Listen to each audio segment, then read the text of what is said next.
സർക്കാരുമായി ബന്ധപ്പെട്ട അറിയിപ്പുകൾക്കും മറ്റു വാർത്തകൾക്കും വേണ്ടി ഈ ചാനൽ സബ്സ്ക്രൈബ് ചെയ്യാനും തൊട്ടടുത്ത ബെല്ലൈക്കൻ എനേബിൾ ചെയ്യാനും മറക്കാതിരിക്കുക. ഇന്ത്യയിലെ യുവാക്കൾക്കിടയിൽ മയക്കുമരുന്ന് ഉപയോഗം വർദ്ധിക്കുന്നതിൽ സുപ്രീം കോടതി ആശങ്ക പ്രകടിപ്പിച്ചു. മയക്കുമരുന്ന് ഉപയോഗത്തിന്റെ ഗുരുതരമായ സാമൂഹ്യ, സാമ്പത്തിക, മാനസിക പ്രത്യാഘാതങ്ങളെക്കുറിച്ച് കോടതി മുന്നറിയിപ്പ് നൽകി.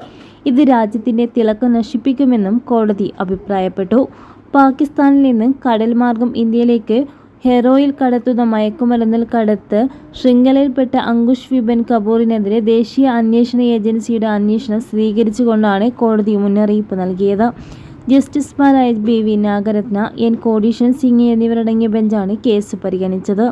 രക്ഷിതാക്കൾ, സമൂഹം, സംസ്ഥാന അധികാരികൾ എന്നിവരുൾപ്പെടെ എല്ലാവരും യുവാക്കൾക്കിടയിൽ മയക്കുമരുന്ന് ഉപയോഗം തടയാൻ ആവശ്യമായ നടപടികൾ സ്വീകരിക്കണമെന്നും കോടതി അഭിപ്രായപ്പെട്ടു. മയക്കുമരുന്നുകളുടെ വ്യാപനം വിനാശകരമായ അനന്തരഫലങ്ങൾ ഉണ്ടാക്കുമെന്നും കോടതി വ്യക്തമാക്കി.